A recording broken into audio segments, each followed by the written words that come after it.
Hey everybody, welcome to a Friday night stream for MTG Arena.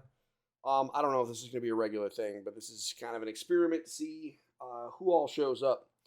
Innistrad Midnight Hunt hit MTG Arena yesterday, and so I'm going to open more packs so that we can, we're building the collection, we're going to go over everything.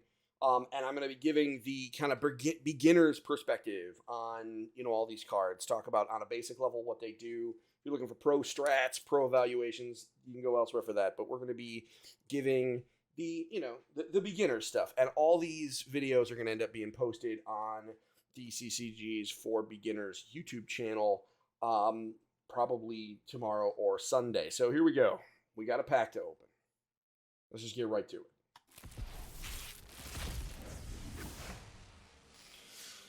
So, here we go. Like I talked about yesterday, one of the things I love about MTG Arena is it will highlight cards that you are getting for the first time. So, we don't have to read the cards that came up yesterday because that's going to all be up on the VOD. So, here we go. First card that we are seeing for the first time is Blessed Defiance. It's an instant for 1 white. And the way the text reads, it says target creature you control gets +2/+0 and gains lifelink until end of turn. When that creature dies this turn, create a create a 1/1 white spirit creature token with flying. So basically, what you are doing is this is a combat trick. What this is a card that you're going to cast in the middle of combat. You can do that, maybe after an opponent declares a blocker or something like that. And what it'll do is it gives your creature a little bit more power, so it can punch and maybe kill a tougher creature. It gives it lifelink, so you're actually going to gain life for all the damage that it does. In this case, it is at least 2. And then if that creature dies, which in this case, in order to get the full value, you probably want to put this on a smaller guy. When it dies, this card turns into a 1/1 white spirit creature token. So it means that if you're putting this on like a little guy in the beginning of the game, you buff him up, that guy's probably going to get replaced by a better creature, a creature with flying. So that is, this is actually a pretty cool card. I think we'll see a fair amount of this, especially in decks that need smaller creatures. So, or that run smaller creatures and need instant and sorcery spells. So that's Blessed Defiance. Next is Path to the Festival. That is a sorcery. It's 2 and a green. And you search your library for a basic land card and put that card onto the battlefield tapped and then shuffle your deck. Then, if there are 3 or more basic land types among lands you control, scry 1. This is a classic card that is, this is for ramp, right? And ramping, what it means is on turn 3, when you can play this, you can play a land, but you can also use this spell to go get another one. The other thing that's about this is you can go get any basic land card, which means you can, maybe you need a mountain, or you need a plains, or something like that. This will allow you to go do that. The advantage is, if you're playing a 3-color deck, which I don't particularly play them myself, but if you're playing a deck with 3 colors, this thing has an added bonus that if you go get that 3rd color, maybe you're playing, white, red, green, and you have red, green, but you just need a plains. This lets you go get that plains, and if you do that, you get to scry. And so scrying means you can look at the top card of your library and either leave it on top or put it underneath. So this is a very cool card, and I love the fact that it has flashback, which means more or less you get it twice, so you can use it in the beginning. I think definitely by the time you're going to cast it for its flashback cost of 4 and 1 green, you should be guaranteed at that point to have your 3 basic land types. So you get to scry maybe on that second one, but like the magical Christmas land, the perfect thing would be that you get to scry on both. But that's a really cool card. I expect to see this a fair amount. Now for one of the uncommons, we have Lunar Frenzy. It is X and 1 red for an instant, and target creature you control gets +X/+0 and gains first strike and trample until the end of turn. X means kind of what you might think it would be from when you studied math back in the day. X is whatever amount of mana.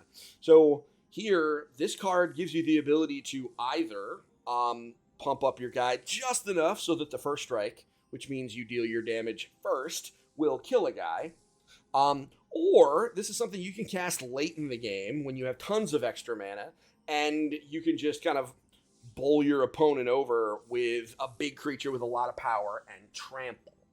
Because trample means, I don't want to restart Arena right now.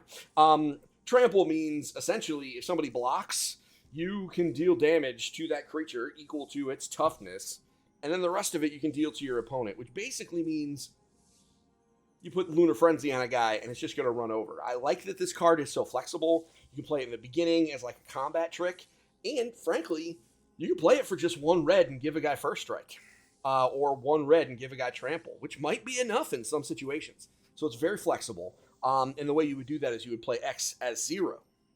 So this is a very flexible card. I expect this should be, because it is so flexible, I think that this might even see some play in Standard or Constructed. I definitely dig this a lot, and the art is pretty cool too. And let's look at the rare. And we got our 3rd Patrician Geist. This set of packs really wants me to play Spirits. So this is a card we've already gotten, but it's 2 and a blue for a 2/2 flyer. Other spirits you control get +1/+1, and spells you cast from your graveyard cost 1 less to cast. It really wants me to play Spirits. I don't know if I will, but I got 3 Patrician Geists so far, so what are we going to do? All right, let's open another pack. All right, so a lot of cards that are repeats. We got a common wild card. Love the wild cards. I just love these. We got 1 common we've not seen before, and that's Lambhold Harrier. It's a 1 and a red for a wolf. It's 2/2, and you can pay 3 and 1 red, and target creature can't block this turn. That's a very useful ability, especially in limited, like if you're drafting or things like that. This is just a dude. Comes down very quickly and cheaply for a 2/2 body, and then later on in the game, you can pay 3 and a red to make it so maybe a bigger creature can't block. Maybe they are forced, if they want to block, they have to use their creature that might die to this. One thing that's worth mentioning is since this doesn't have a tap symbol, you could pay that 3 and a red twice, or maybe 3 times. Maybe it's late game and you have tons of mana open. You can pay these abilities more than once. So let's say they have 2 creatures and you happen to have 8 mana, which is a lot, but let's say you do. You can pay that twice. They can't block, and you can swing in freely with your whole team. That's really dangerous. And so that's definitely something to keep in mind. If you don't see that tap symbol, that means you can do it a whole bunch, which is pretty cool. So the uncommon we have not seen is Flame Channeler. This is a double-sided card. So it is 1 and a red for a 2/2. And it says when a spell you control deals damage, transform the Flame Channeler. Then it flips over to Embodiment of Flame. And that is a 3/3. And it has the text, whenever a spell you control deals damage, put a flame counter on Embodiment of Flame.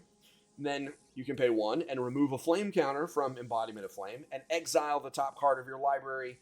You may play that card this turn.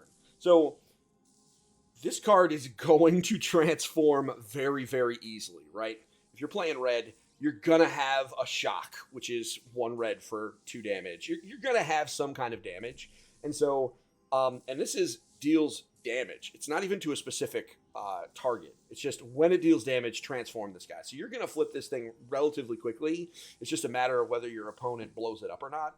And this flipped side is whenever a spell you control deals damage, put a flame counter on this creature. It's a 3/3, by the way. And then you can pay 1 and remove a flame counter, and you can then essentially draw a card. You exile the top card of your library, and you can play it. If it's a land, you can play it. It is, so it gives you some flexibility. But you got to remember, if you exile it but don't play it that turn, it's gone forever. So there is a little bit of risk. You don't want to go crazy.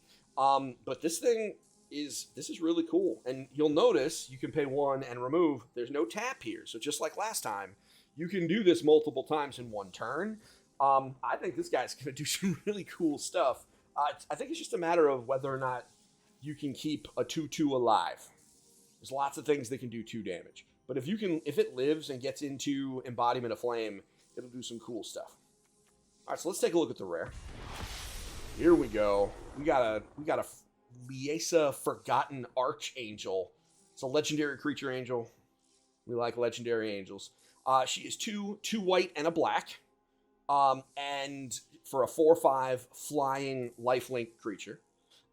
Whenever another non-token creature you control dies, return that card to its owner's hand at the beginning of the next end step. If a creature an opponent controls would die, exile it instead. So that's a lot of text. I'll break it down separately. When she is in play, first off, she's a 4/5 flying lifelink, which is pretty impressive. That by itself will probably win some games. But what it means is if you have other creatures in play that are not tokens, then when they die, you you return it to your hand at the beginning of the next end step, which is the beginning of the end of your turn, right? But if it's a creature that your opponent controls, instead of it being returned to their hand, they exile it, which basically means you get all your critters back to cast later on, except for the tokens, and your opponent doesn't get any of their stuff going into the graveyard. Now, there are some decks, some cards where that won't matter at all, but if you're playing against a deck that has a graveyard creature strategy, that, maybe they're depending on Disturb or other stuff like that, this is backbreaking. So this is pretty cool. So that's Liesa Forgotten Archangel. Let's do another pack.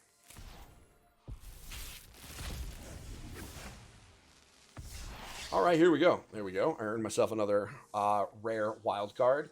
Got an uncommon wild card. Like I said, I love those. All right, so first card that is a common that we have not seen is Gavin Silversmith. So that's a 2/3 for Human Soldier for 3 and 1 white. When Gavin Silversmith enters the battlefield, put a +1/+1 counter on each of up to 2 target creatures. That's very cool. So he's a little expensive for the 2/3 that he is. However, you're putting 2 +1/+1 counters on you're putting a +1/+1 counter on each of up to 2 target creatures, including himself. Now, what that means is that the way that language is set up is you can't put both of them on one guy. Which means if you play him and he's the only guy you've got, you can only put one of those +1/+1 counters. So that is pretty cool, though. What I really like about this is he comes in, he's a 2/3, and you can put +1/+1 counters on things. What that means is you can use that to help set up Coven, which is an ability we talked about last time that is kind of triggered by having 3 creatures with different powers. And so he's got 2 power, and so by having the +1/+1 counters, it gives you a little bit more flexibility as far as how to manipulate things. And it might be to your advantage to maybe only put 1 +1/+1 counter, right? Maybe to make it so you have a 1, a 2, and a 3 or something like that. So I love the cards that give multiple +1/+1 counters that'll make Coven much easier. And it's a Silversmith in a werewolf set. So I think that makes perfect sense from a flavor perspective. Next, from in the common slot is Locked in the Cemetery, which is, I would not want to be this poor dude right now. So it's 1 and a blue for an enchantment. This is an aura. So you put this on a creature. When Locked in the Cemetery enters the battlefield, if there are 5 or more cards in your graveyard, you tap the enchanted creature. Enchanted creature doesn't untap during its controller's untap step. So the biggest thing is this card checks to see how many cards you have in your graveyard. So if you cast this early, it's not going to do a lot. But the text that says it doesn't untap during its controller's untap step, that means they can use it once, and then it doesn't untap again unless they use other shenanigans if you cast it without 5 or more cards in your graveyard. So that does limit it a little, but this still has some use. And the ability to lock down a card so that it doesn't untap. This is definitely going to hold a lot of creatures at bay with this. So this will be probably not going to be good enough in Constructed or anything like that. But from a limited, like if you're playing Draft or if you're playing a casual game at the kitchen table or a sealed where you get a certain number of packs and you're building a deck, this will do some work if you're playing blue. Also, once again, I would not want to be this guy. He looks very nervous. Now, I'm not sure why he's not climbing. Because, like, you know, it looks like he could get it, whatever. He can get a foothold. Let's look at the rare. Fateful Absence. This is my pick for the best card in this set. By a mile. By a country mile. So this is an instant spell. It's 1 and a white. Destroy target creature or planeswalker. Its controller investigates. So here's what investigate means. Basically, its controller creates a colorless clue artifact token that has the ability pay 2 and sacrifice it to draw a card. So more or less, I'm playing this card. I can pay 1 and a white to turn a creature or planeswalker my opponent controls into a clue token that they can use to draw a card later. Now, that is a downside. I mean, there's no doubt that gives them a thing. They might have an advantage to having artifacts. It does let them pay 2 mana to draw a card, whatever. I personally believe that there are more situations where I would trade a thing they have for them having a clue than not. So, yeah, this is a really good card. I'm glad that I opened this in a pack. Because I'm definitely hoping to have multiples of these to build decks with. Let's open another one, folks. Here we go. Okay, so commons that we don't have. So one is Secrets of the Key. It's 1 blue. For an instant, you investigate. And if that spell was cast from a graveyard, investigate twice instead. And it has flashback 3 and a blue. So this is one of those cards where it's really a good idea to have multiples of them. So, and by having multiples is you can use the flashback and it kind of gives you 2.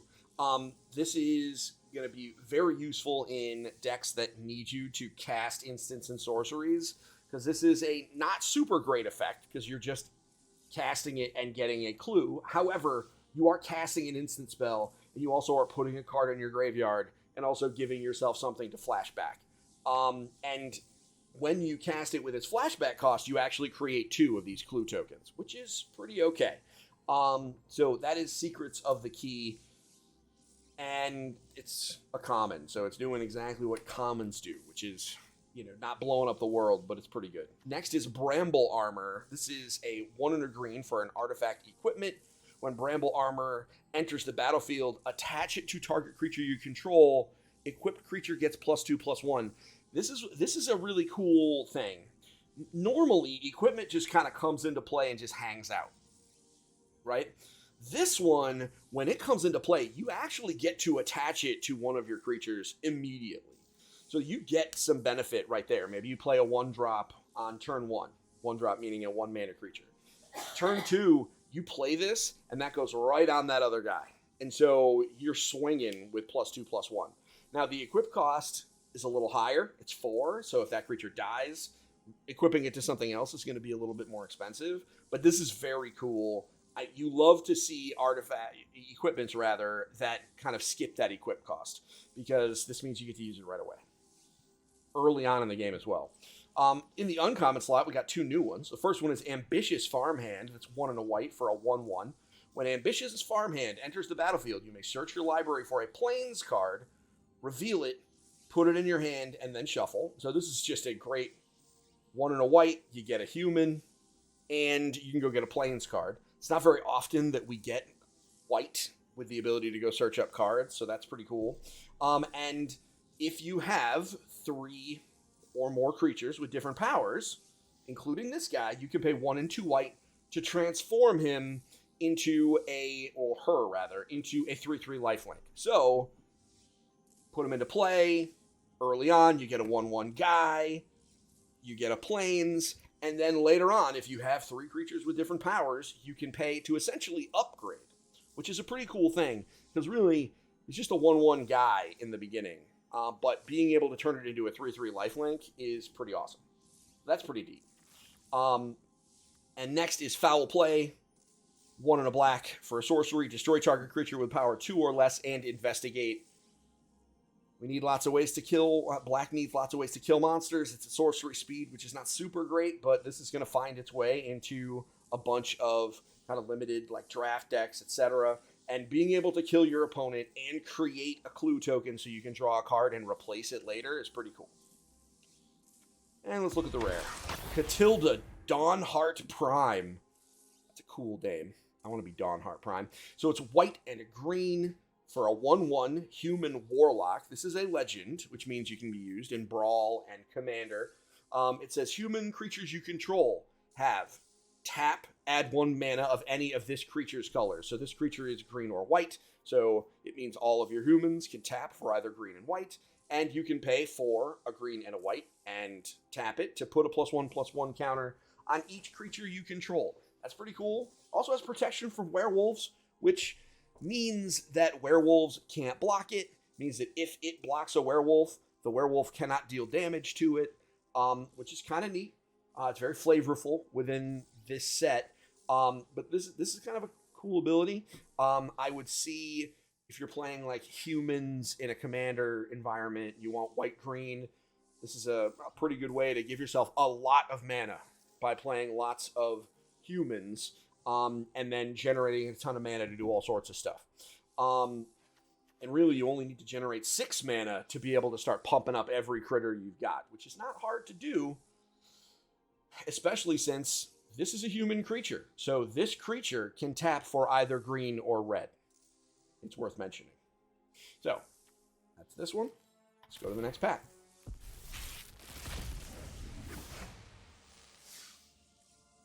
All right. Got a common wild card. Love those. Harvest Tide Infiltrator is a 3/2 with Trample and Daybound. So we know when this comes into play, makes it daytime. When it switches over to night, it is a 4/4 Trample. This is just a dude here, folks. Nothing special, nothing crazy. It's just a guy, 3 power for 3 mana, that when it transforms, turns into 4 power for, at night. It's pretty cool. Devious Cover-Up is 2 and 2 blue for a counter target spell. If that spell is countered this way, exile it instead of putting it into its owner's graveyard. You may shuffle up to 4 target cards from your graveyard into your library. So, this is a flavorful counter spell here. Basically, what you're doing is countering your opponent's spell. If you do that, instead of putting it into its owner's graveyard, you can exile it, which helps stop all sorts of graveyard shenanigans, of which there are many in this set. There's plenty of reasons why you wouldn't want a spell to go into the graveyard, or a creature to go into the graveyard, right? Maybe it has Disturb or Flashback. And you also can shuffle up to 4 target cards from your graveyard into your library, which does a few things. One, maybe there are some cards that you want in your library, not in your graveyard. Maybe you want more copies of this spell, or whatever. This also gives you the ability to shuffle your library if you so need to. Maybe you know what's on the top of it and you just need to shuffle it. You can do that as well. So that is Devious Cover-Up. I love the art because it's a dude in a scarecrow. That's not going to go well for somebody because he's tied there. But next for uncommons, Field of Ruin. So this is the first time we've seen this. So this is an uncommon land. You tap it and you add a colorless mana. That's what that symbol stands for. And you can pay 2, tap, and sacrifice Field of Ruin to destroy target non-basic land an opponent controls, and then each player searches their library for a basic land card, puts it onto the battlefield, and then shuffles. So basically, this is another one of those cards that I would encourage you to get your play set of. There's going to be plenty of circumstances where you're going to want to run this, depending on the decks that you're in. Because destroying non-basic lands is always a good idea in environments where if you're deciding to not play with non-basics, which are lands that aren't plains or forests or swamps, etc. This gives you the ability to, pay 2, blow them up, and this card replaces itself with another land. And it's, by the way, it says it comes onto the battlefield. It doesn't come onto the battlefield tapped, so it comes into play and you can use it right away. It allows your opponent to replace it with a basic land card, but if they're playing all non-basics, maybe they don't have a lot, so sometimes they might not be able to get basics. You can make sure that you always do. So This is one of those cards I encourage you. It's an uncommon, especially if you're playing at, Friday Night Magic or something like that. Grab your play set of these. You might be able to get them very inexpensive. Get as many as you want, because eventually you might be able to trade these for more. Because these kinds of cards do well in more casual formats like Commander and stuff like that. Because it deals with problems. And now the rare. Angel Fire Ignition. Now this is a card that I am absolutely wanting to play sometime while this is in Standard. So this is a sorcery. It costs 1, a red, and a white. You put 2 +1/+1 counters on target creature. It gains Vigilance, Trample, Lifelink, Indestructible, and Haste until end of turn. That's a lot. Let's take a look at it. Vigilance means it doesn't tap to attack. So that means you can still have it to block on your next turn. Trample means if they try and block it, if it has more power, then the other creature has toughness, then it gets to continue and deal more damage onto your opponent. It has lifelink, which means you heal for all of the damage that it deals. It has indestructible, which means that creature will not die even if it is blocked by something huge that could kill it. And then haste means that creature can attack right now. So theoretically, if you played a creature that you wouldn't be able to attack with, you can then cast Angel Fire Ignition on it, and that creature can just go. It has haste, and it can fight. What's awesome about this is it has flashback for only 1 more mana, which means theoretically you could play this and then flash it back the next turn, assuming you don't miss a land. And this thing will do some crazy stuff. I absolutely love this card. I love what it does. I love that you play it, and it's not a combat trick. This is I am doing this thing, and there is nothing you can do to stop. Well, there's stuff they can do to stop it, but this is my strategy. This is what I am doing. I am not being devious. I'm just going to hit you with what looks here like a goose. I'm going to get you. So I love this card. So happy to have drawn it. Next pack. And we got ourselves another uncommon wild card. Here we go. Vampire Interloper. It's a 2/1 flyer for 1 and black. For 1 and a black. It can't block. It's a dude, man. If you're playing limited, or if you're playing, sometimes you just need a guy. It's a vampire. So I wouldn't expect this guy to see play like in constructed environments. But when you're playing with a limited card pool, or you're drafting or something like that, sometimes you just need a guy, and this is absolutely a guy. And he's definitely going to do some damage. Turn 2, not a lot of people are going to have flyers, and this guy's a 2/1. That's pretty good.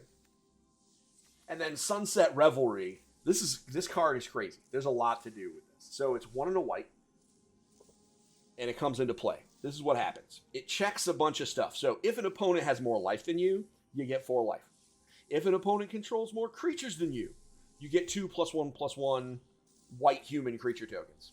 And if an opponent has more cards in hand than you, draw a card. If all 3 of these things are true, you are paying 1 and 1 white for 4 life, 2 1/1 white human creature tokens, and a card to replace this. That is awesome. This card's going to help you get caught up in a lot of situations. There was a card called Timely Reinforcements that was printed a long time ago, and it was very innocuous when it was first printed. But then it found out that, you know what?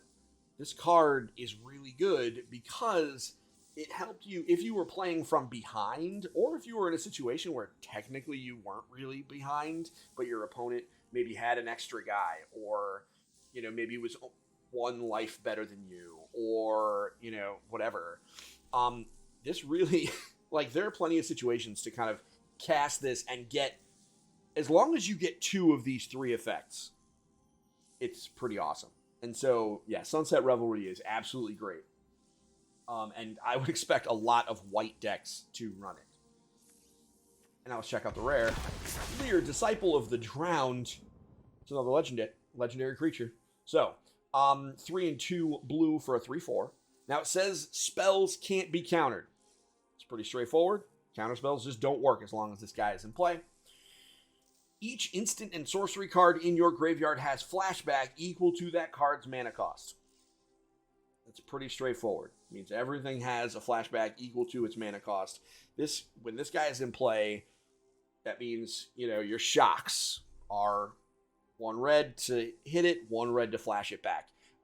This gives you a lot of value. This lets you play a lot of cards that you might have played, you know, and kind of get an extra use out of them. So this is pretty awesome, you know, in the right situation. This is also absolutely somebody you could use in Commander. The thing you got to remember is if you're using this as your Commander, you can only use blue cards. So that does kind of limit you, but I'm sure people will make use of it. And the fact that you can cast stuff without being countered is pretty awesome too. Next pack.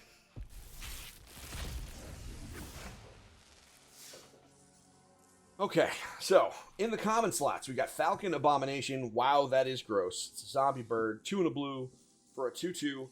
When Falcon Abomination enters the battlefield, create a 2/2 black zombie creature token with Decayed. We talked about Decayed on the last stream. Decayed basically means it can't block and it can only attack once because at the end of combat, you sacrifice it. So this does mean you're getting a 2/2 flyer for 3, but you also get like half of a 2/2 creature. You get like an extra 2 damage that you can swing into your opponent. That's pretty cool. This will absolutely see play in some in limited formats and things like that where you just need the damage. I dig that. Man, that is an ugly card though. All right, next. In the uncommon slot, we got Hound Tamer. 2 and a green for a 3/3 trample. And then this is another one where you don't tap it to use this ability. You pay 3 and 1 green to put a +1/+1 counter on target creature. That's its daybound side. Its night side, again, it has trample. Other wolves and werewolves you control have trample, which is cool. And then still, you can pay 3 and a green and put a +1/+1 counter on target creature. Again, you can do that multiple times. You can do that every turn. In some games, you just need something to do with your mana, especially if you're playing green. And this is a good use because it means you can put it on a creature and make it bigger.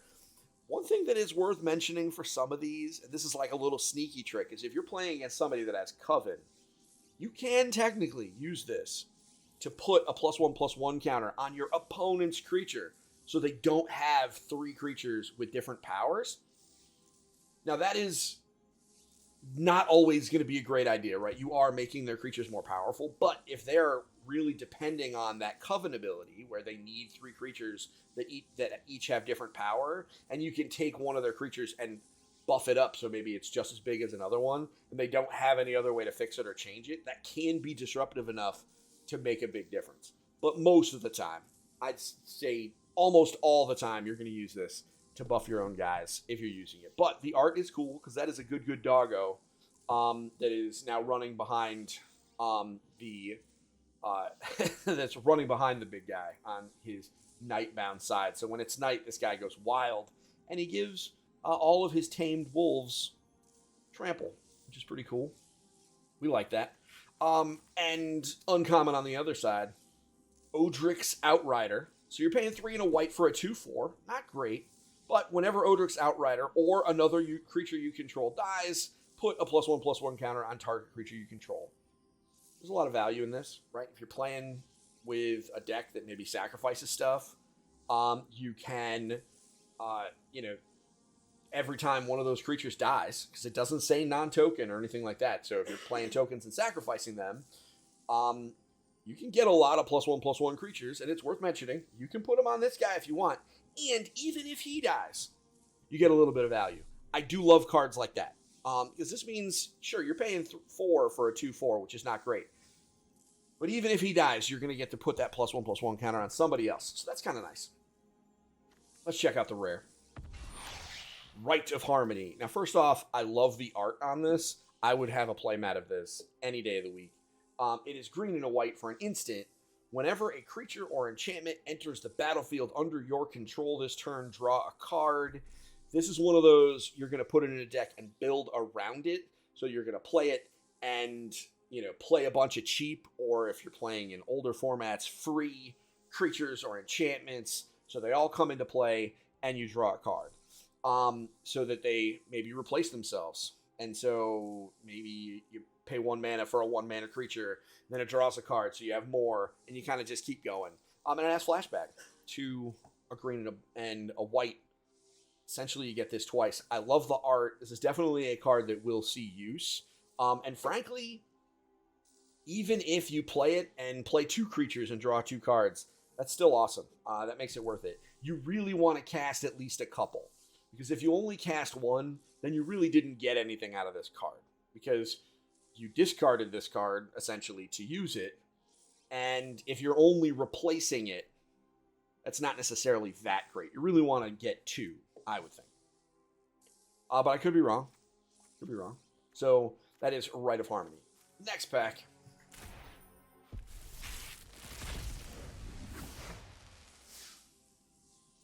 Here we got Duress. I didn't know they put Duress in this set. Here we go. This is one of those cards. If you're building a collection and you want to build a collection of cards where you have, what I do is I try to have like a box of playable commons and uncommons, like cards that I just know if I'm building a different thing, I'm just going to need them. Duress is one of those cards that gets printed every 3rd or 4th set. It is just always around in Standard, so you're always going to need it if you decide to play like a black kind of controlling deck. So I would grab your 4 copies of Duress. They're from all over the place. They're very inexpensive too. You might even be able to get them out of a commons box at your local card shop or something like that. Grab 4 copies of Duress and put them in that box. Just because you never know when you're going to decide to play them. I love the art on this one, so I think it's pretty cool. The way that it works is you pay 1 black at sorcery speed. You get to look at your opponent's hand, and you can choose a non-creature, non-land card from it, and that player discards it. What that means is you can't, get that. You can't take away their mana. You can't take away their dudes, but you can take away their counterspell. You can take away their removal spell. You can take away their planeswalker. So this is incredibly powerful, especially if you are playing a budget deck and you are playing in a tournament where there's a lot of people playing a lot of money cards. They're playing planeswalkers and big stuff. Planeswalkers are always very expensive, and I would absolutely love to play 1 black mana on a common and make someone discard their $40 planeswalker. Love doing it every time. And again, the art is pretty cool on this one. Uncommon up at top, Clear Shot, 2 and a green. For an instant, target creature you control gets +1/+1 until end of turn. It deals damage equal to its power to target creature you don't control. Okay, so here's what's cool about this. You cast it, one of your dudes gets bigger until the end of turn, which is fun because it has the ability to, maybe you have a 3 mana creature or a 3 power creature, now it has 4, so you can attack with it, that's awesome. But when you cast this spell, it deals that new increased power to target creature you don't control, which means maybe your opponent has a pesky creature that they're never attacking with, but it has a cool ability that you just don't want them to have anymore. You play Clear Shot, you buff your guy deals damage to them with this hulking crossbow thing, and you get removal out of it because you get to remove one of their guys, and then you get to swing with something a little bit bigger. Also, you could use this on defense. Lots of ways that you can use this. This is very cool. And you can you could kill 2 critters with 1 card with this thing, and that is awesome. And we got the beloved Beggar, which is one of the cards I used on the CCGs for Beginners YouTube channel and the TikTok to talk about the Disturb mechanic. So here's how this works. It's 1 and a white for a 0/4 dude. He's not going to do a lot on his own. He's a great wall. 4 toughness is great. But when he dies, or if he ends up in the graveyard, you can pay 4 and 2 white, and you get yourself a 4/4 flying vigilance. Because if he dies, this beloved Beggar comes back as a generous soul and wrecks all kinds of face as a 4/4 flying vigilance monstrosity. Again, I don't see this is going to come into play a lot in Constructed, because 4 and 2 white for a 4/4 flying vigilance is not that great. That's like a Sarah Angel. But the art is cool, the flavor is cool, and I dig it a lot. Let's check the rare. Another Rite of Harmony. This is another one that you definitely want this in multiples. So, one of them probably not all that great. So, kind of happy to open a second. Here's another pack.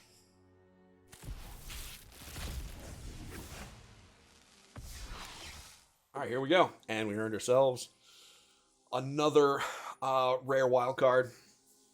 Here we go. Sun Gold Barrage. 2 and 1 white. Destroy target creature with toughness 4 or more. That's impressive. This is one of those limited removal spells. You're probably not going to use this much in like Constructed, like Friday Night Magic, unless you know your store and you know there's lots of dudes that play lots of big tough stuff. And this is one of White's things, is it definitely destroys big critters. So here's that. And one of the uncommons, Kessig Naturalist. It's a green and a red for a 2/2. Whenever Kessig Naturalist attacks, you can add either 1 red or 1 green mana. Until end of turn, you don't lose mana as steps and phases end. Here's what that means. Basically, you can attack with that and gain that mana, and you can keep that mana and use it until the end of your turn without your mana pool emptying. Back in the day, they had this thing called mana burn. And what that meant is if you had mana that you didn't use, your mana pool would empty at the end of different phases, like at the end of the combat step, etc. And you would take damage equal to that. That doesn't happen anymore. Now you just lose the mana, you don't take damage. But this guy allows you to attack, you get the mana, and you don't lose that mana until the end of the turn. If he is transformed to his Nightbound side, other wolves and werewolves you control get +1/+1, which is very cool. And you also get that extra mana. This is just an opportunity at the end, during your second step, to cast more spells, which is what you want. Excuse me. In order to, right? So,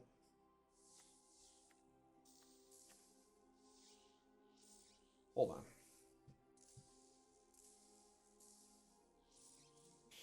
Okay, so this does,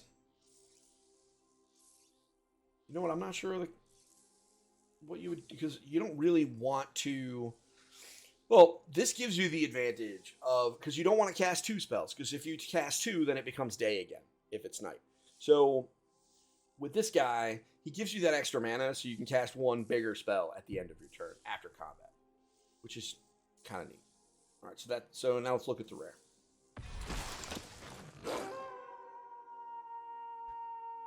I'm not sure what just howled at me.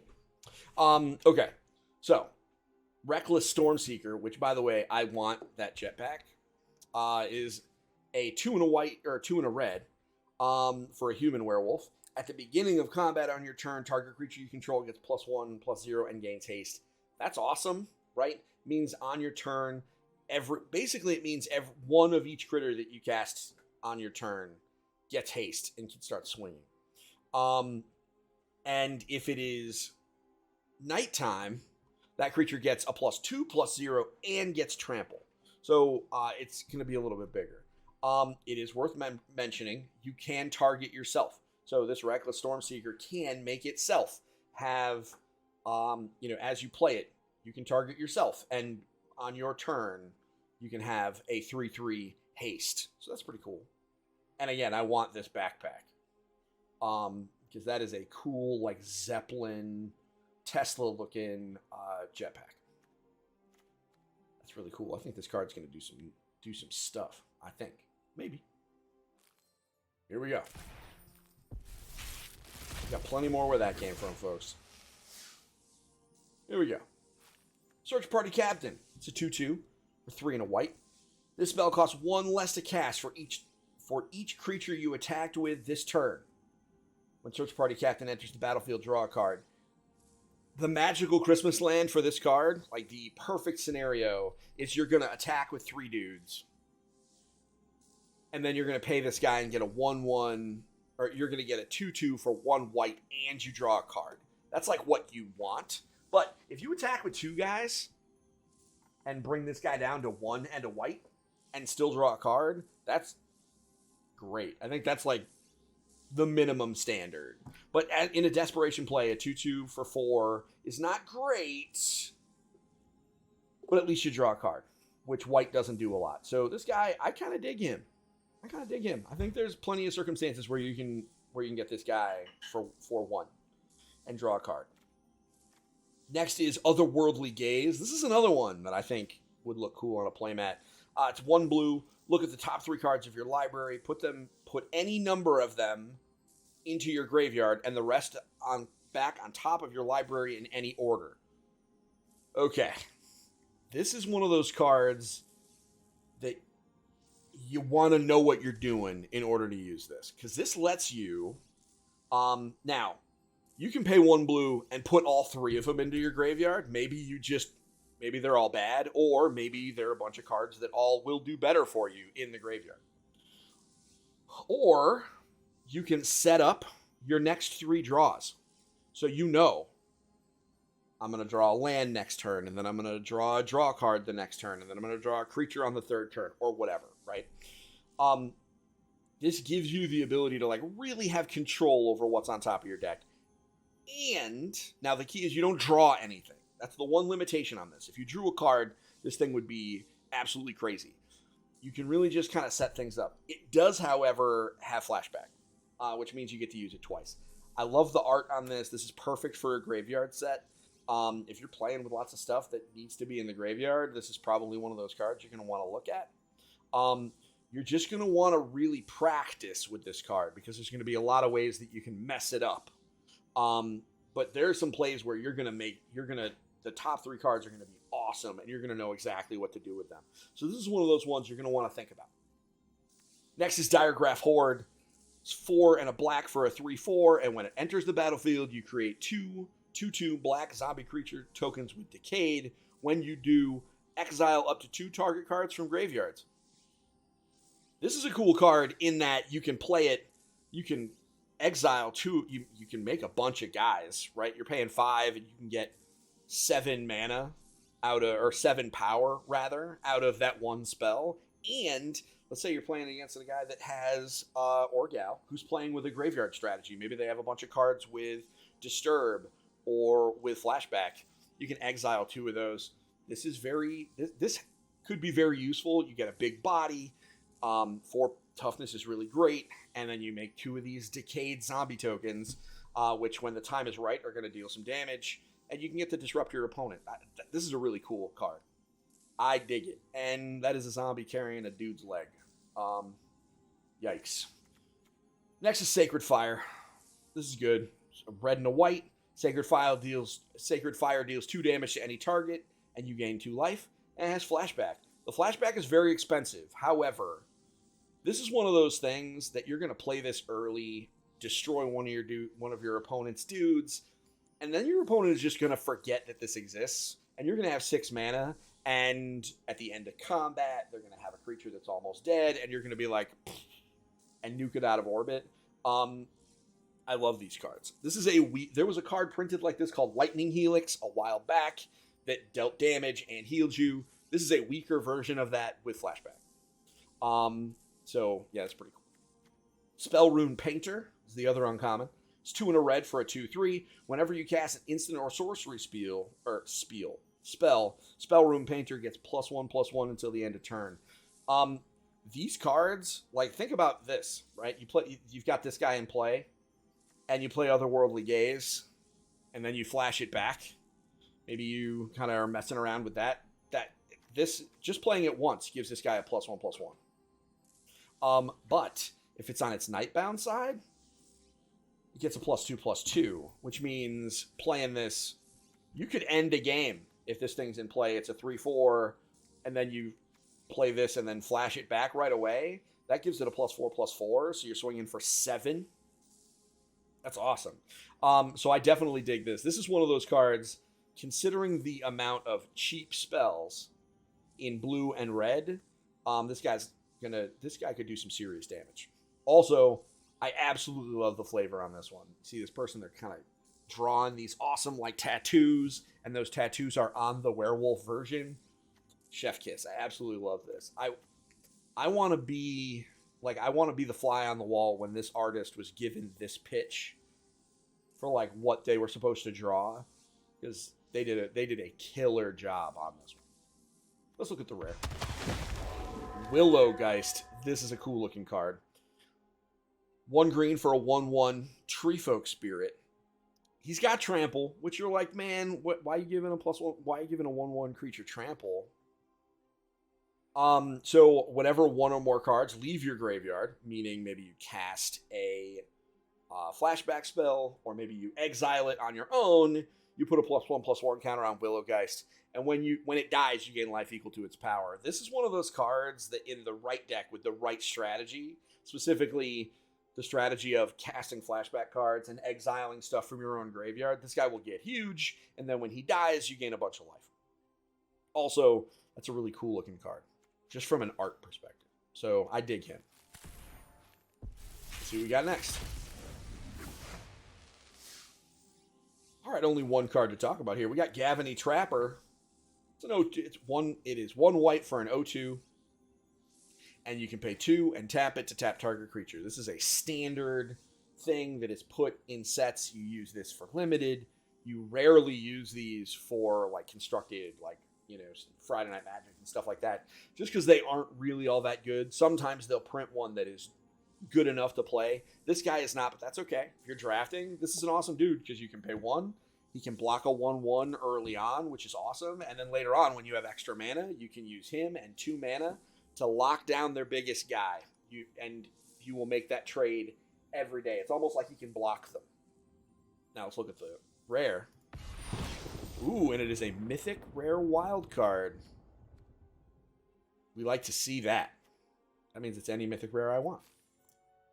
We like to see it. Let's see the next set, or the next pack. All right, we got a couple things here. Immolation. 1 red. This is an aura, an enchantment aura. Enchanted creature. Now, here's what's cool about this. Enchanted creature gets +2/-2. A couple different ways you can use this. 1, you can put it on your own guys. They need to have more than 2 toughness, because if you give them -2, they die. But if you put this on like a 3/3 or, you know, something like that, it's going to get that extra little push. But, this is a big but, you can put this on your opponent's creatures, and this will kill an early game dude. So this kind of card does double duty. It's not quite a shock because it doesn't do damage, right?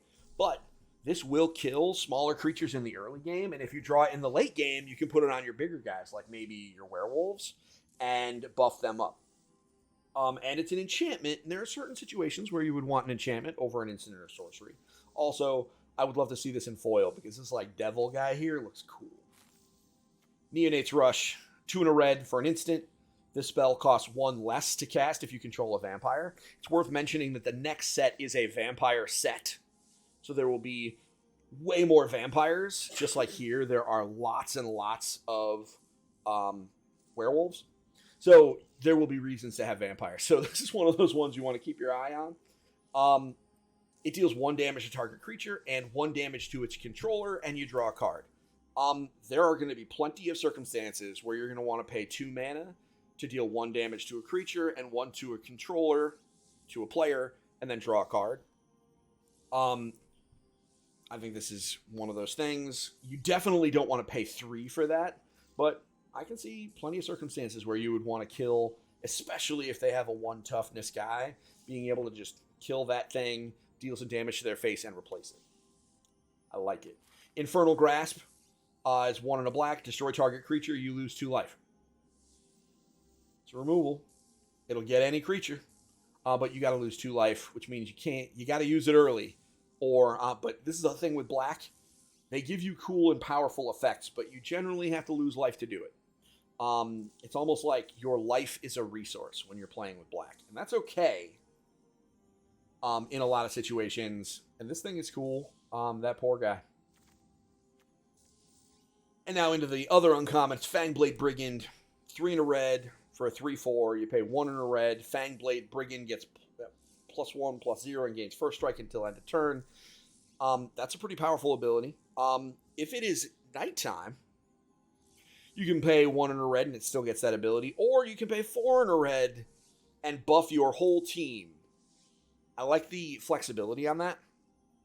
I think that's pretty neat. I love the fact that the werewolf's got his sword like in between its teeth, like running at you, like, come on, man, I'm going to get you. So I think that is kind of cool. The ability to either buff itself or other people, or both, depending on how much mana you have, is pretty neat. Let's check out the rare. Bloodline Culling. So, all right. So this is 1 and 2 black. This is a cool one. If you're playing like a black strategy where you're going to be trying to control things, you get to choose one. Either a creature gets -5/-5, which is going to do a lot. That's going to kill a lot of things. Or creature tokens get -2/-2. Let's say you're playing against somebody that's just making a lot of little things. Little plants, little bugs, whatever.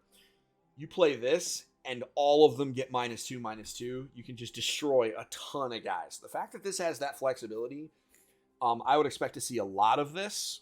And if you are planning on going to Friday Night Magic or something like that, or playing on MTG Arena, and you want to build a deck that goes wide and plays lots of small creatures, specifically small tokens, you need to be ready for this card, and you need to have a plan for when this card is cast for you. Maybe you make all your dudes bigger than 2/2s or what have you. You got to be ready for this card because they are going to have it for you. And because it has that flexibility of being able to hit one big thing, you're going to see this in a lot of decks. So you're just going to want to think about this when you are making your army of 1/1s, because your army of 1/1s are going to die to this card. And it's neat art too. And here we go.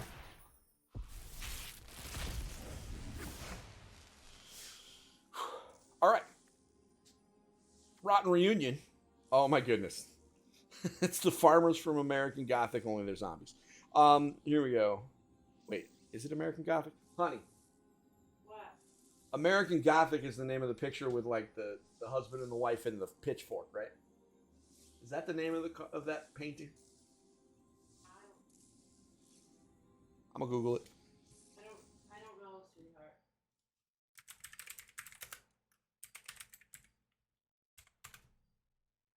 Yes, it is. How crazy is that? All right, so you're gonna pay one black, exile up to one target card from a graveyard, and create a 2/2 black zombie creature token with Decayed. So, somewhat limited, but this is one way for playing a black deck to just get rid of your opponent's, flashback cards, their disturbed cards, etc. And you create a 2/2 black, as a payoff, you get a 2/2 black zombie creature that has Decayed. Again, they can't block. You sacrifice them at the end of the turn, but pretty cool. You still get to deal damage, and it has flashbacks, so you get to use it twice. Cheap instants are rarely terrible. All right, Jack-o'-lantern. A Halloween set. It works. You pay one colorless for an artifact. You can pay one and sacrifice the Jack-o'-lantern to exile up to one target card from a graveyard and draw a card, which is cool. And then you can pay one and exile Jack-o'-lantern from your graveyard, add 1 mana of any color. This is a card that will do some stuff. It will fit into themes if you're playing Halloween stuff. The big key here is you can play it and it helps you deal with... It's another way to deal with cards in graveyards, and it replaces itself, which is kind of nice. But really, it's more just for flavor. I don't think this is going to change the universe. Uncommon. Blue-black for a zombie soldier. This is the blade-stitched Scob. So it's blue and a black for a 2/3, and other zombies you control get +1/+0. So he doesn't buff himself, but if you're playing like a zombie tribal, which by the way, these zombie tokens with Decayed are in fact zombies, so he buffs these, which is kind of neat. If you're playing like a zombie tribal deck where you're just playing with lots of zombies, this guy will get out of control pretty quick. And it's 2 mana for 3 toughness. That's pretty impressive. Now, admittedly, it's 2 colors, so that's a little bit harder, but blue and black work together. So I kind of dig this. I see there could very well be a tribal zombie strategy to come out in this. And if you like playing with zombies, this guy is one you should look at in Standard. And here we go. The rare Grafted Identity. This is like face off the card. So it's you pay 2 and 2 blue. As an additional cost to cast the spell, you sacrifice a creature, and you enchant a creature, and you control that enchanted creature. So this is where you can steal one of your opponent's dudes. You just have to sacrifice one of your guys. and that enchanted creature gets a +1/+1. That is really more just a flavor to make up for the fact that you have to sacrifice a creature, and you see here they've got like the face taking over the other thing's face.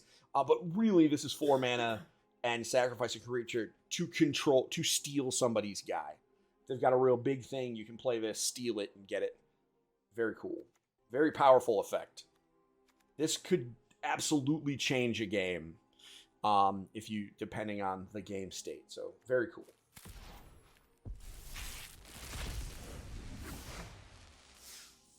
We love the common wild cards. I mean, I have a ton of them, but you never really can have enough. So here we go. Common wild card. Hobbling Zombie. So this is 2 and a black for a 2/2 with Death Touch, which means when it deals damage to a creature, it dies. But when this thing dies, it creates a 2/2 black zombie creature token with Decayed. So you get it. It's got Death Touch. Really, the advantage here is if you have a Death Touch creature and you're attacking with it, your opponent is really not going to want to block it with something bigger, because this will kill anything that's not indestructible. So you can kind of swing in and get more damage, or you can hold this back on defense, and your opponents aren't going to attack in with really good creatures because they know you can block with this. And this guy replaces himself, admittedly with a weaker creature, but it's still pretty cool. This thing, especially if you're playing zombies, this is one to keep a look at because it is a decent amount of power for what you get. So, Burly Breaker, 3 and 2 green. What Ward is whenever a permanent with Ward becomes the target of a spell or ability an opponent controls, it's countered unless that player pays the Ward cost. In effect, what that means is if you want to target this guy with a spell, if you want to target my creature with the spell, you basically have to pay an extra 1. If you don't, that spell is countered. This is 5 mana for a 6/5, and when it's on its Nightbound side, it's an 8/7, which is impressive. It doesn't have Trample or anything like that, so you can still chump block it and whatever. But it has Ward 3, which makes it that much harder to get rid of. So this thing can just get out of control. And the rare, let's take a look. Hey, we got a Tovalor Dire Overlord. We talked about him yesterday, more or less. There's a lot of text here. He is very good. On his Daybound side, when your wolves and werewolves deal damage, you draw a card. At the beginning of the upkeep, if you control 3 or more wolves and werewolves, it becomes night and you transform. So this guy helps it become night faster without worrying about going a turn without casting spells. And when he's on his night side, you can pay X, red and green, to buff a wolf or werewolf that you control with X and 0 and give it trample until the end of turn, which is just absolutely nuts. This card is bananas. People who are playing werewolves are going to have this card in their deck. So, yeah. Another pack, baby. Okay, this is the coolest card in this whole set because I learned a new word. Did you know that defenestrate means quite literally to throw something out a window? Because that's what this is all about. 2 and a black, destroy target creature without flying. Because if you fly, you don't really care if you get thrown out a window because you got wings. I think this is the most hysterical thing. I absolutely love this card. And I did not know what defenestrate meant until I saw this card. Plenty of targets for this. There are better black removals that are cheaper, that don't have that flying restriction. However, in like limited or in commander or something where you just kind of need an extra thing, this is one to have in a pinch. Also, it's cool if you like big words. Another uncommon wild card, love those. Grizzly Ghoul. This thing is a mess. It's 2 a black and a green for a 4/3 trample. That's cool, but it enters the battlefield with a +1/+1 counter on it for each creature that died this turn. You're going to want to play this in your after combat, right?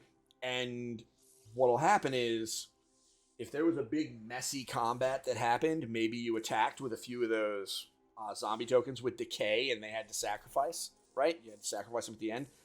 Those are creatures that died. And keep in mind, this doesn't say your creature. it is both sides. So if you attacked, your opponent blocked with a bunch of stuff, and there was just a messy combat where creatures died on both sides, imagine you pay 4 and maybe 4 creatures died. That thing comes in, and this is an 8/7 for 4. That's amazing. It's worth it just for the 4/3 trample for 4, but if even 2 creatures died, it comes in as a 6/5. That's amazing. Expect to see plenty of these, because it is very good. And the rare.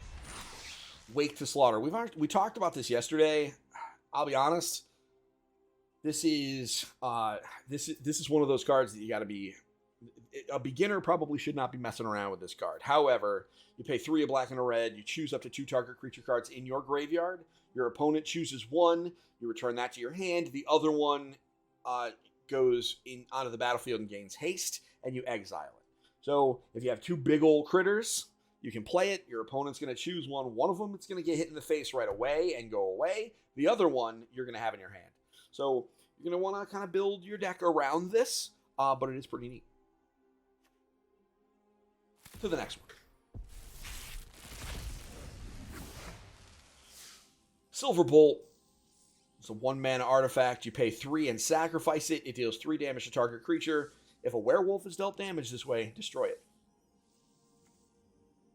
It's an expensive removal spell for werewolves. Bear with me a moment. All right, we are back. I needed to get a water. This is a lot. So, all right. So we looked at the Silverbolt when last we were here. It's a very expensive removal spell, but it'll do its thing. I like the flavor of it though. And let's check out the rare. Ooh, a mythic rare wild card. That's what we like to see. Next pack. And by all means, if you are in the chat and you have questions, please throw them in there. I can stop and we can talk about questions, or I can talk about the cards. All right, here we go. Two new cards on this one. First is Stolen Vitality. This is definitely a vampire-themed card if I ever seen one. This is 1 in a red. Target creature gets +3/+1 until end of turn. If it's your turn, that creature gains Trample until end of turn. Otherwise, it gains First Strike. So, again, this gives you some options.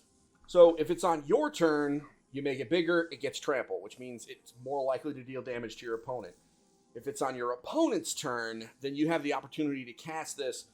+3 and First Strike means you could make a 1/1, block a 4/4, and live. Right? That is impressive. Very cool. So that gives you a lot of options out of one spell. So I am a big fan of that. And then Thraben Exorcism. This is 1 in a white. Exile target spirit, creature with disturb, or enchantment. And so this is one of those, like, depending on how the world kind of settles out. For example, if spirits become a big thing and we just see a big old spirit deck, this is one of those things that could appear in sideboards, which are, a list of cards that you can kind of put into your deck after game 1 if you're playing a best of 3. And this is one of those cards that you could bring in because if they're playing a lot of spirits, you just make those spirits go away. Which is pretty awesome. But also it works on enchantments. So it's pretty flexible. I don't know if Disturb is going to be that big of a deal, but if it hits spirits and enchantments, creatures with Disturb is like just a bonus. Also, the art is pretty cool. This is Kea, who is one of the Planeswalkers who is a person of color, which is pretty cool. Check out the rare. Bloodthirsty Adversary. We got a mythic rare here. The adversaries are actually a cycle. And what that means is there's an adversary in every color. And what they are creatures that you can pay their mana cost. And then they have a thing that you can pay any number of times. And which means they get more powerful the later in the game you're casting them. And they have an effect. So, for example, with this one, it's a 1 in a red for a 2/2 with haste. Which by itself is really awesome. Early game, 2/2 haste is pretty good. However, when Bloodthirsty Adversary enters the battlefield, you may pay 2 and a red any number of times. When you pay this cost 1 or more times, put that many +1/+1 counters on Bloodthirsty Adversary. Then exile up to that many target instant and or sorcery cards with mana value 3 or less from your graveyard and copy them. You may cast any number of the copies without paying their mana costs. So, here's what that means. First, you pay 1 and a red for a 2/2 with haste.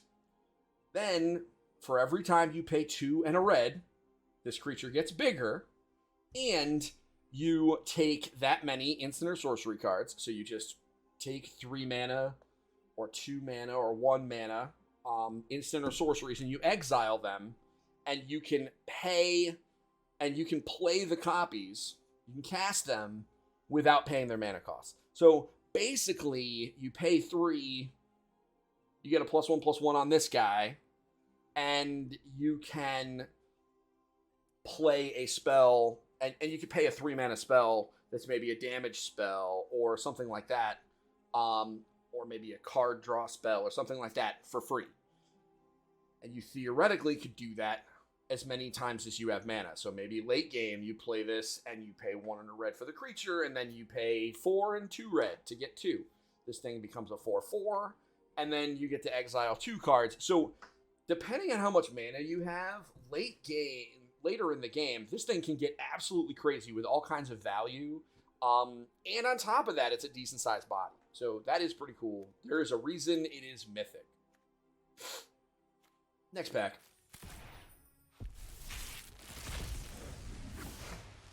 All right, here we go. Earned another uncommon wild card. Got a common wild card. We love that. Nothing new here. This is one of our first packs where the only thing is maybe the rare. Let's take a look. Hey, look at that. It's a land. Our very first rare land. So, Rockfall Vale enters the battlefield tapped unless you control 2 or more other lands. So this is, they call these slow lands. And what that means is you don't want to play this first unless you have nothing else to cast. But if you play this as your third land, you can put it into play and use it for either red or green mana right away. For the most part, just about every set they print has some kind of dual land that has multiple colors in it.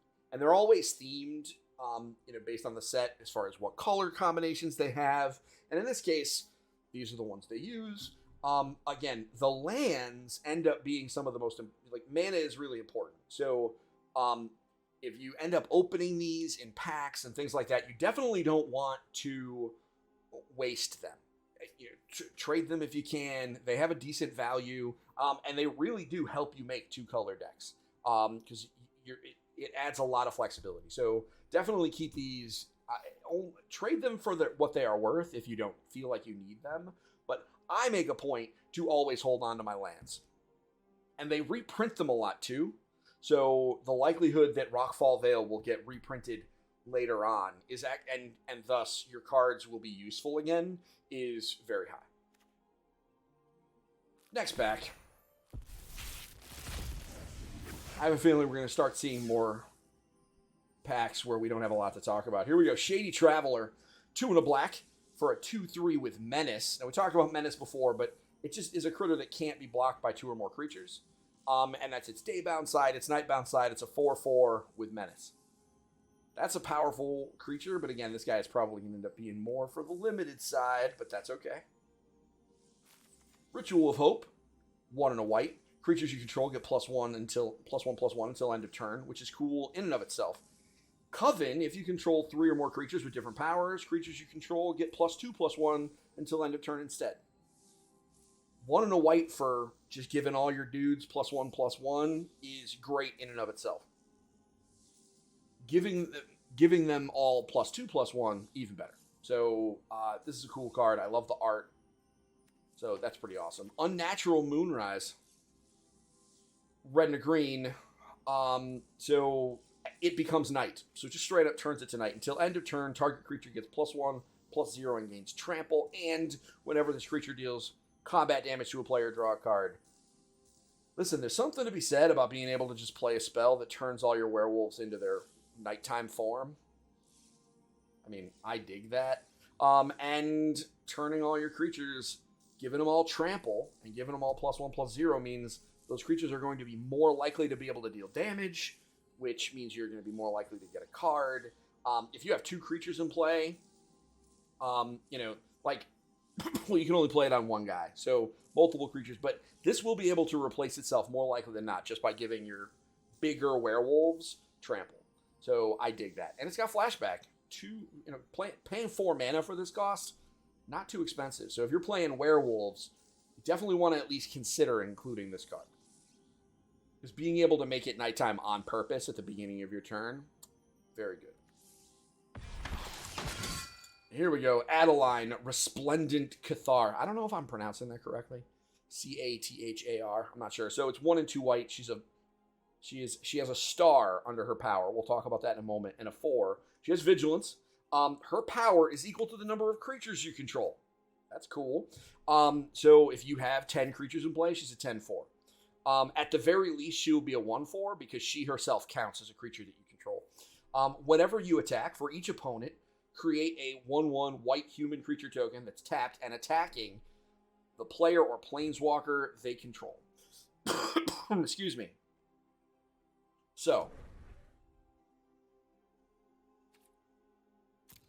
Oh boy, my game is getting disconnected in 10 minutes to put an update out. So our stream might be it looks like our stream is ending in 10 minutes. And then we'll pick it up where we left off on another day. So whenever you attack, for each opponent, you create a 1/1 white human creature token that is also attacking. So if I am attacking, I can create I get another power, which also makes Adeline more powerful, and I get another dude that is also dealing damage. That's pretty cool. This is a very powerful card, and will be a very big deal if humans are a thing, which they probably are a thing. Another pack. Here we go. Arrogant Outlaw, 2 and a black.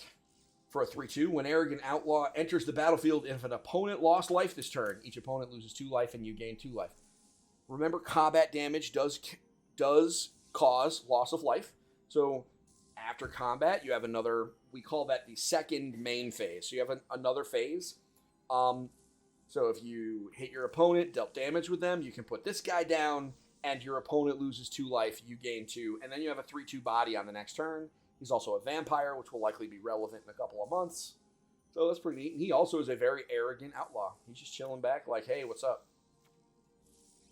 Uncommon, Rise of the Ants. 4 and 2 green for 2 3/3 green insect creature tokens. You gain 2 life. Got flashback for 6 and 2 green. This is a good value. You're paying 6 mana for 6 power across 2 creatures. And you gain a little life on top of it, which is not a lot, but it's that little extra to make it worth it. And then flashback, you're paying 8 for those same 2 creatures and gaining 2 life. That's not as great, but again, it's flashback, which means you're getting the second ones. I dig this. This is going to be useful for some folks in Limited. And yeah, I dig that. And in Limited, that 2 life will make a difference. That like that kind of heals back from the damage that you took from maybe their first turn creature that attacked twice before you could block it, that type of thing. Let's check the rare. Can't Stay Away. It is white and a black for a sorcery. Return target creature card with mana value 3 or less from your graveyard to the battlefield. If this creature would die, exile it instead. So this basically takes one of your little guys, puts him back onto the battlefield, and almost like they had Disturb. And it's got a flashback, so you can do it twice. This is great if you are playing a relatively inexpensive creature that does stuff that you want. Also, the flavor on this, like the spirit cat coming back to eat the food. Like, listen, I'm coming back and I'm gonna eat it. Okay.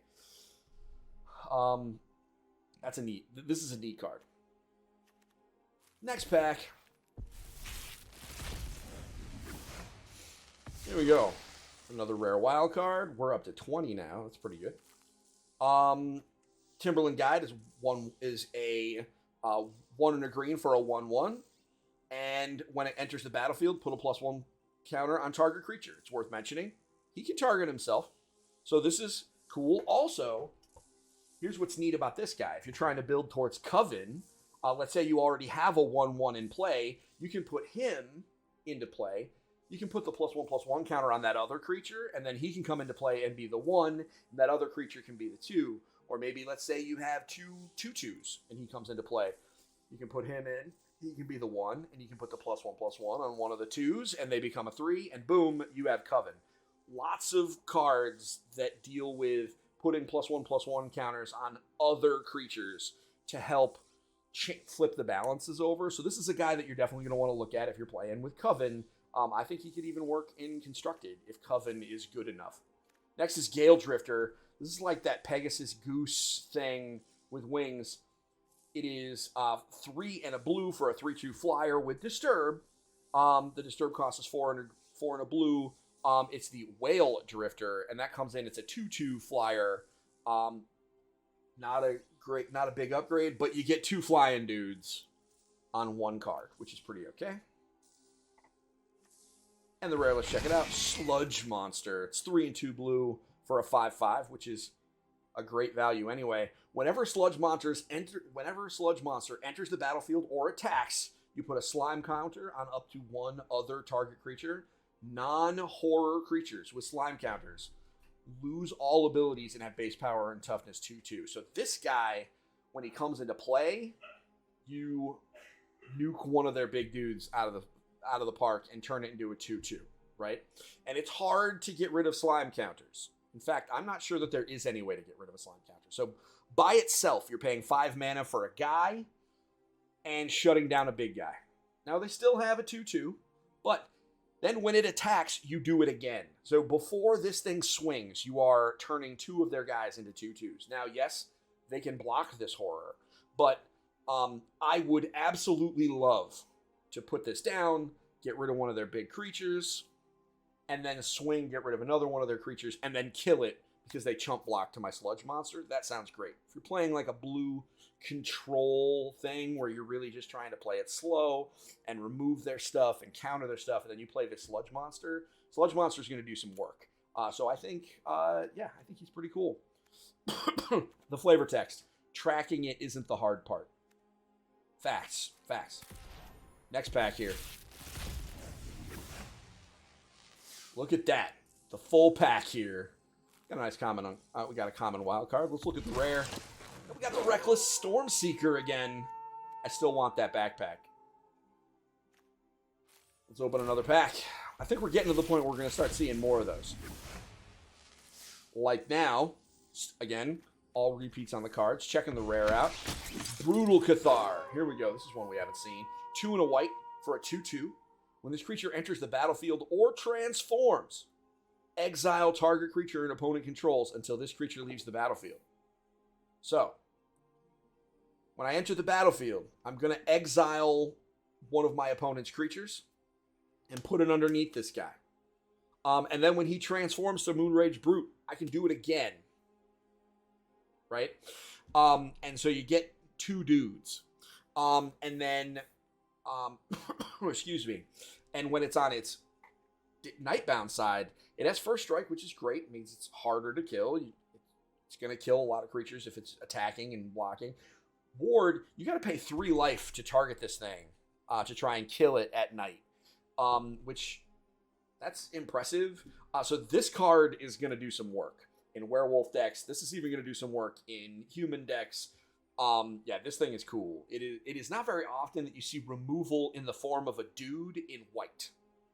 So I like this. He's going to do some work. And also, he only costs 1 white, so you can definitely splash him, meaning if you're playing like green or if you're playing red, you can have just a little bit of white in there, and this guy will put in some work.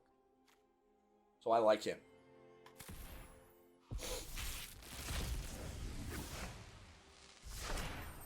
Another wild card. We like that. Nebelgast Intruder. 2 and a white for a 2/1 flyer. He has flash, which means you can play him at any time, like an instant. So you do some tricks with this thing. When it enters the battlefield, up to 1 target creature an opponent controls gets -2/-0. Let's say a guy is swinging in with like a decent power. Basically, if they're swinging in with a creature that has 2 power or less, the Nebelgast Intruder can fly into play and block him, and it won't deal any damage. So you have a guy, their turn was disrupted, and maybe if they only have 2 power, maybe it's like a 2/2, Nebelgast Intruder can come in, it won't do damage, and Nebelgast can just munch that guy. So this is one you're going to want to be careful of, but a 2/1 Spirit for 3 that has Flash and does like weird combat stuff, this could get the job done, especially if you're playing Spirits and you're using that guy that gives all your Spirits +1/+1. Excuse me. Let's check the rare. Can't stay away. We just saw this a couple of packs ago. Oh, this has Delver of Secrets, who is just a hot mess in Standard right now.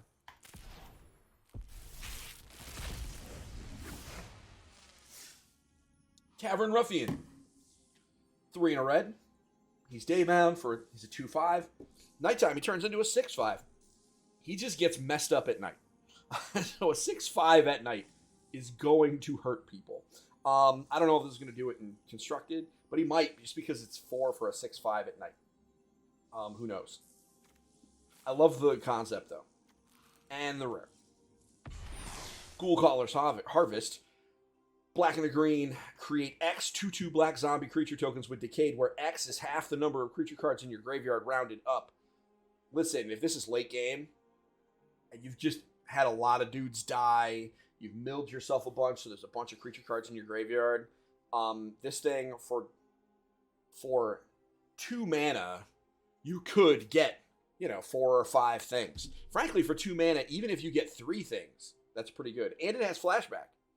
So this is pretty good. I would expect that we will probably see some of these play in some black and green decks, especially if they're creature based, because this just gives you this turns your dudes in the graveyard into fuel for damage without needing to exile them, which is neat. Another pack.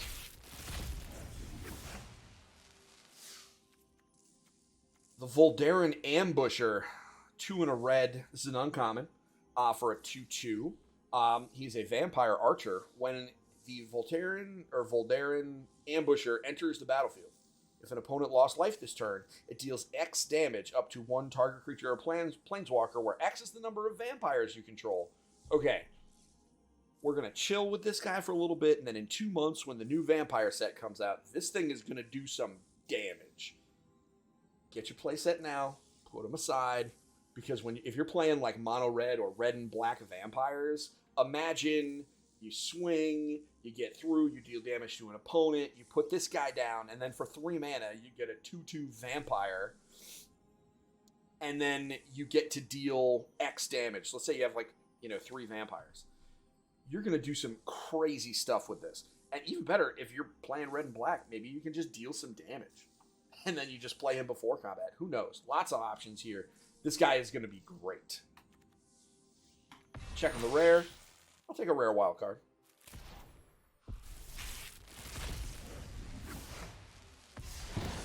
And we'll take another mythic wild card. Ecstatic Awakener. It's a 1/1 for 1 black. You can pay 2 in a black, sacrifice another creature, draw a card, and then transform Ecstatic Awakener. So you play this guy as a 1/1. Then you pay 2 in a black and sacrifice something else.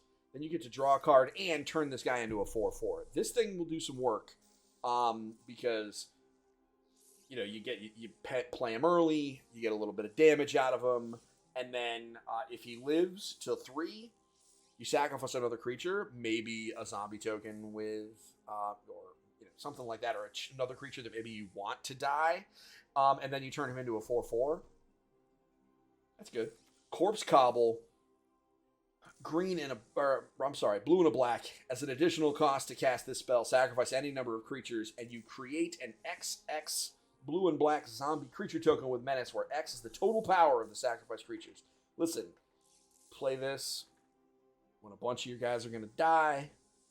You sacrifice them right before they should have died, and then you make a huge thing. And what's great about this is you're paying blue and a black. So you could maybe sacrifice some creatures that you want in the graveyard early game and just make a big old thing that has menace. It also has flashback, so you can do it again. And it's worth mentioning, you can sacrifice the first zombie along with another creature to make them even bigger. Because this says sacrifice any number of creatures, not non-token creatures. So pay attention to that. The one thing you're going to want to think about, and this is a lesson I learned, is Magic became a lot easier when I started reading cards literally. They say what they say, and the word choice is always deliberate. I should probably make a whole video just about that. Arlen the Pax Hope. This will probably be the last card we look at. So Arlen the Pax Hope is a planeswalker that is both daybound and nightbound. So she costs 2, a red and a green. First off, this is a gorgeous card. So she comes in with 4 loyalty. And so you can either play her +1 ability, because you can use one of her abilities each turn. So you can either play +1 until your next turn. You may cast creature spells as though they had flash, and each creature you control enters the battlefield with an additional +1/+1 counter on it. That's great value, and it's until your next turn, which means you can do stuff on your opponent's turn, which, by the way, helps make it night, right? Or helps, because if you don't cast things on your turn, you can make it night. And then you can also play her -3, which is you create 2/2 green wolf tokens, which is great. If it is nighttime and you play Arlen, you can pay +2, her +2 ability, and she gives you 2 mana, 1 red and 1 green. Or you can use her 0 ability, which is until end of turn, Arlen the Moon's Fury becomes a 5/5 werewolf creature with Trample, Indestructible, and Haste. So she becomes a 5/5 creature that you can just attack with impunity, because you know she's not going to die.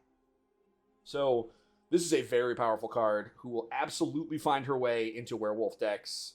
The card art is absolutely beautiful. So yeah, I absolutely love this. There's all sorts of stuff. Planeswalkers are really difficult cards to use. I encourage you, if you open one of these in a pack, or if you're playing MTG Arena, it's definitely a good idea to play around with them. The thing to remember is you can only use one ability at a turn on each turn, and you have to. So with her, she doesn't have an ultimate. Most planeswalkers have a thing they want to do eventually. She does not. So with her, it's just kind of using her abilities and balancing her out. So you add 2 so that you can, when it's daytime, create more green wolf creature tokens. And, kind of balancing things out as she switches between her day and night cycle. Because it is not likely that you're going to keep the game at night all the time. With that said, if it is nighttime the whole time, great. You get mana every turn, and she turns into a big old werewolf that will just wreck people. So, yeah. So that was the last pack. We did it. I'm going to stop the stream for now. We're going to open more later.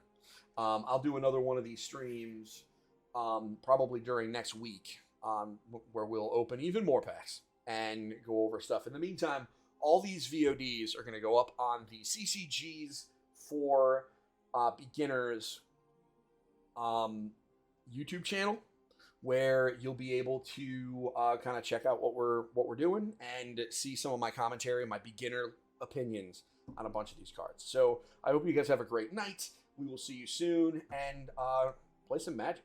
Talk to everybody soon. Bye now.